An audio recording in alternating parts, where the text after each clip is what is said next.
So what's up everyone, this is Saurabh Sarate here. आज की video में बात करने वाले हमारी ऐसी स्ट्रेटेजी के बारे में जो कि आपके लिए काफी ज्यादा इफेक्टिवली काम कर रही होगी।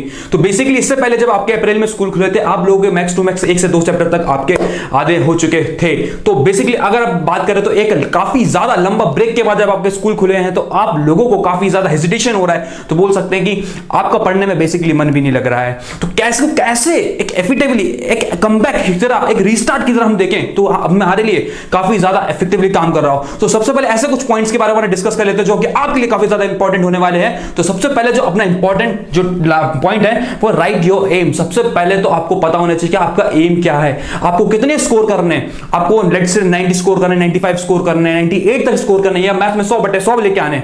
तो ये आपको पता होना चाहिए कि आप बोलते हैं basically a person without an aim is like a animal. तो वो आपको पता होना चाहिए, जरूरी है। तो जनाब दूसरा जो आपका पॉइंट है वो एनवायरमेंट। आपको ऐसे एनवायरमेंट के साथ रहना है, ऐसा एनवायरमेंट, ऐसा फ्रेंड सर्कल के साथ रहना है जो आपको काफी ज्यादा मोटिवेट करे।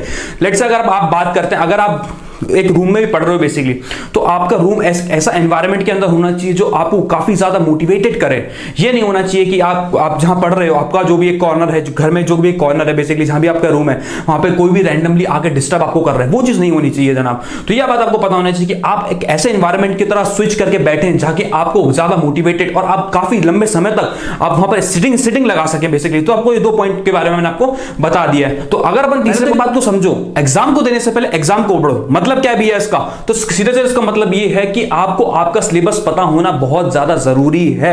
तो अपना वही थर्ड पॉइंट बोल रहा है कि राइट योर सिलेबस, कि आपको अपना सिलेबस अगर नहीं पता, रैंडमली हर कोई से किताब उठा के पढ़ रहे हो तो आपको पता ही नहीं आपको पढ़ना क्या, आप कुछ पढ़े जा रहे हो, तो एक बहुत ज्यादा गलत स्ट्रेटेजी के साथ आप पढ़ रहे हो और आपके नंबर भी काफी ज्यादा गिर रहे होंगे। और सबसे इंपॉर्टेंट बात, आपका टाइम भी वेस्ट हो रहा होगा। तो अगर आपको अपना टाइम बचाना है तो आपको पता होना चाहिए कि आपका सिलेबस क्या है और कितने सब्जेक्ट्स, कितने टॉपिक्स आपके रिड्यूस्ड हुए हैं, तो आपको पता होना चाहिए। तो सबसे पहले तो एक जगह पर अपने सारे सब्जेक्ट्स के सिलेबस को या इंटेक्स्ट को सब जगह लिख लो। एक जगह पे एक कॉपी बना लो अलग से, उसमें सारी चीजें लिखो, सारे इंटेक्स्ट के जितने भी चैप्टर्स के नाम है वो सारी चीजें लिखो।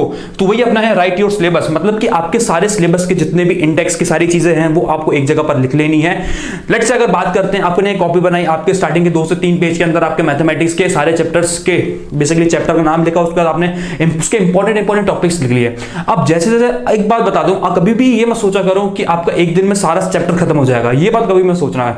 आपको डेली टॉपिक वाइज पढ़ाई करो। टॉपिक वाइज पढ़ोगे तो आपका रिवीजन के लिए भी एक चैप्टर को ट्राई करो कि मैक्स टू मैक्स आप 3 to 4 डेज तक चलाओ। आप उसको बार बार रिवीजन करते जाओ। अगर आप एक दिन में खत्म करने की सोचोगे तो एक दिन में सिर्फ और सिर्फ आपका रीडिंग खत्म होगा या आपका चैप्टर खत्म होगा, लेकिन आपको ब्रेन में यहां पर कुछ नहीं घुस रहा होगा। तो ये बात आपको समझने की बहुत ज्यादा जरूरत है। तो ये राइट आपके सिलेबस लिखने के बाद आप लोगों को प्रॉपरली उसके आगे जैसे बात करते हैं, अगर आपने यहां पे, तो यहाँ पे आपने क्या किया, यहाँ पे आपने सीरियल नंबर डाल दिया, यहाँ पे आपने आपके जो भी आपके चैप्टर्स के नाम है वो अपने चैप्टर्स का नाम लिखो और यहाँ पे उनके टॉपिक्स के बारे में लिख लिया, फिर चैप्टर का नाम लिखा, फिर टॉपिक्स के बारे में लिख लिया।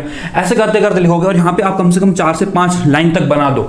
बेसिकली जब 4 से 5 तक लाइन बना दोगे, इसमें लिखो R1 R2 R3 R4, ऐसे करके आपको बनाना है बेसिकली। तो R1 R2 R3 R4 क्या है भैया, तो ये R1 R2 R3 आपके लिए है बेसिकली रिवीजन है, कि आपने इसको एक चैप्टर को कितने बार रिवीजन कर लिया है। जब आप इतने टाइम्स मल्टीपल बार को रिवीजन कर लोगे तो आपका एक टॉपिक काफी ज्यादा इंपॉर्टेंट आपके लिए और काफी मजेदार आपके लिए बन रहा होगा। बेसिकली एक प्रिपरेशन हो रही होगी एक तगड़ी तरीके से, ठीक है। तो अगली बात करते हैं नो योर टॉपिक्स। जो मैंने आपको बताया, आपको पता होना चाहिए कि आपके टॉपिक्स में कौन कौन से रिड्यूस हो चुके हैं। ये नहीं होना चाहिए कि रिड्यूस वाला भी अपन पढ़ रहे हैं।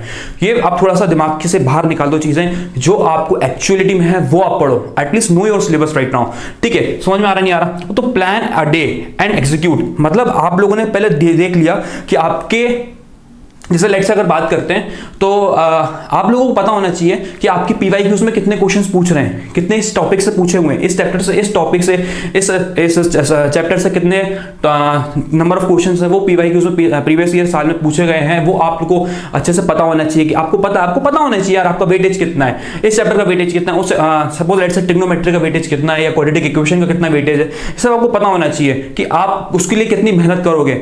मतलब आपको पता होना चाहिए कि आप सबसे ज्यादा अपना टाइम किसमें ज्यादा इन्वेस्ट कर रहे हो, ये बात आपको पता होनी चाहिए। क्योंकि अगर आपको ये नहीं पता है तो अगर लेट्स से अगर बात करते हैं, सपोज अगर कोई सा भी चैप्टर है जो कि जो कम वेटेज का है, लेकिन आपने उसमें ऐसा टाइम, ऐसी मेहनत, ऐसी नंबर ऑफ टाइम आपने वेस्ट कर दिया, नंबर ऑफ क्वेश्चंस बहुत ज्यादा लगा लिए जो कि आपको रेलेवेंट थे ही नहीं, तो वो डजंट मेक एनी सेंस। तो यह बात आपको पता होनी बहुत ज्यादा जरूरी है।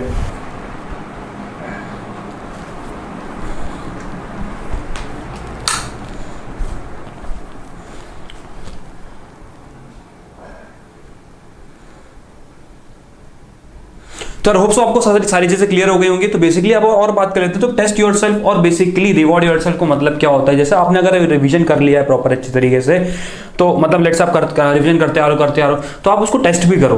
ये नहीं होना चाहिए कि आपने टेस्ट नहीं करा, आपने अब उसको सिर्फ रिवीजन कर रहे हो। नहीं, टेस्ट से आपको सारी चीज़ें पता चलती हैं कि आपके कितने मार्क्स स्कोर हो रहे हैं, तो आप उसमें कितनी एफिशिएंटली काम कर पा रहे हो, आपके नंबर्स कितने स्कोर हो रहे हैं। क्योंकि at the end of the day आप लोगों के मार्क्स मैटर करते हैं कि आपके बोर्ड में मार्क्स कितने आएंगे।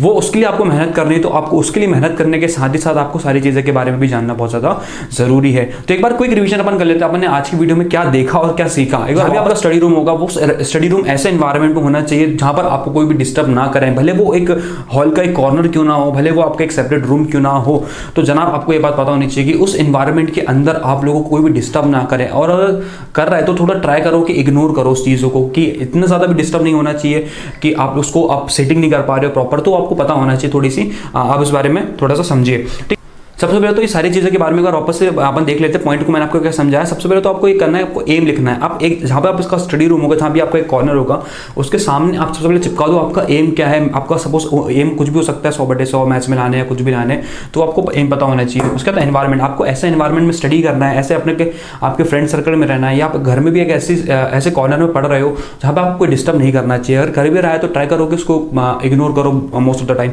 ठीक है, तो राइट योर सिलेबस, आपको पता होना चाहिए कि आप एक जगह पे एक कॉपी बना लो, उसके अंदर सारी चीज़ें सिलेबस लिख लो प्रॉपर तरीके से। सिलेबस लिखने के बाद उसके बाद एग्जीक्यूट भी करना है। तो लेकिन अगर जब आपने सिलेबस और टॉपिक्स लिख लिए होंगे तो आप लोगों को पता होगा कि यार आप एक फैमिलियर हो जाओगे एक टॉपिक्स और सिलेबस के बीच में। सपोज लेट से अगर बात करते हैं ट्रिग्नोमेट्री या कुछ भी कार्बेट्स कंपाउंड, कुछ भी अपन बात करते हैं, forest and wild life resources, कुछ भी बात करते हैं, मतलब सोशल हो, साइंस हो, कुछ भी हो अपना बेसिकली अगर अपन बात करते हैं, तो आप लोगों को एक टॉपिक्स भी लिखना वहाँ पर बहुत ज़्यादा जरूरी है। क्योंकि टॉपिक जब अपन लिखते हैं तो अपन को पता होता है कि यार ये टॉपिक मेरा बचा हुआ है, ये टॉपिक को मुझे कवर अप करना है, इतना तो मुझे और करना है। मतलब आपको पता होगा, आप फिगर आउट कर पाओगे प्रॉपर तरीके से कि आपको उसको कैसे करना है आगे। ठीक है, तो उसके बाद मैंने आपको समझाया नो योर टॉपिक्स, मुझे आपको बताया आपको टॉपिक्स के बारे में पता होना चाहिए कि आपको कितना क्या करना है, वो सारी चीज़ें। ठीक है, उसके बाद मैंने आपको कहा plan your day and execute well, मतलब कि आपको एक दिन पहले आपको सारी एक डायरी के अंदर सारे टास्क के बारे में लिख लेना है कि आपको अगले दिन क्या करने वाले, क्या परफॉर्म करने वाले हो। हाँ, इंक्लूडिंग होमवर्क भी। बेसिकली जो भी आपको होमवर्क मिलेगा वो भी एक टास्क ही है। मतलब आप दिन भर में ऐसे 5 टास्क को ले सकते हो जो कि आप उसको फुलफिल करके आगे बढ़ सकते हो। ठीक है, फिर मैंने आपको बताया डू अ प्रॉपर रिविजन, आपको एक प्रॉपर रिविजन की एक आदत बननी चाहिए, ज़रा ज़रूरत है। ट्राई करो कि ऐसा रिवीजन हो, ऐसी मेहनत हो।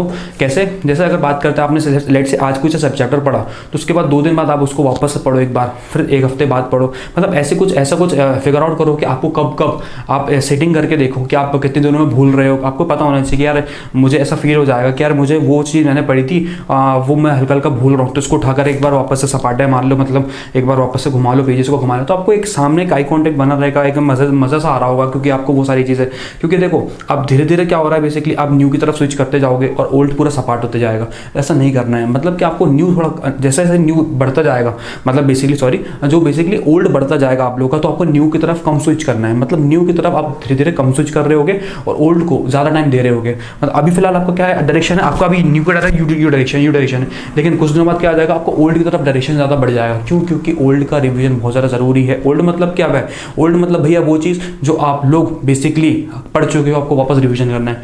धीरे धीरे टाइम रिवीजन का टाइम बढ़ाते जाना और न्यू का टाइम थोड़ा थोड़ा कम करते जाना, क्योंकि वो आपका ऐसे एक प्रॉपर स्ट्रेटेजी के साथ जब पढ़ोगे तभी आपको काफ़ी कम टाइम के अंदर काफ़ी स्कोर हो रहा होगा। तो अभी भी समय बचा हुआ है जनाब, ऐसी बातें थोड़ा सा ऐसी ऐसे फ्रेंड सर्कल के बीच में रहो कि आपको बहुत ज़्यादा मोटिवेट हो। कुछ भी डाउट वगैरह आ रहा है आप क्लियर करो, अपने फ्रेंड से करो, कोचिंग टीचर से करो, तब जाके आपकी सारी चीज़ें क्लियर हो रही होंगी। बेसिकली टेस्ट योरसेल्फ और रिवॉर्ड योरसेल्फ आफ्टर जब आप रिवीजन कर लोगे प्रॉपर, तो आप उसका टेस्ट भी दो और अपने आपको रिवॉर्ड भी दो। रिवॉर्ड कुछ भी हो सकता है जनाब, कुछ भी हो सकता है। जैसे लेट से आपको कुछ खेलना है या आपको कहीं भी जाना है, तो आप ऐसे रिवॉर्ड्स अपने आपको दे सकते हो। छोटे छोटे रिवॉर्ड से आपको जो खुशियाँ मिलेंगी, जो आपको एक मोमेंट एक बेसिकली मोटिवेटेड रहोगे, तो आपको बहुत ज़्यादा मज़ा भी आ रहा होगा। तो होप सो आपको आज की वीडियो में मजा आया होगा। अपन मिलते हैं फिर अगले वीडियो के साथ एक और स्ट्रेटेजी के साथ। Till then keep learning, keep hustling.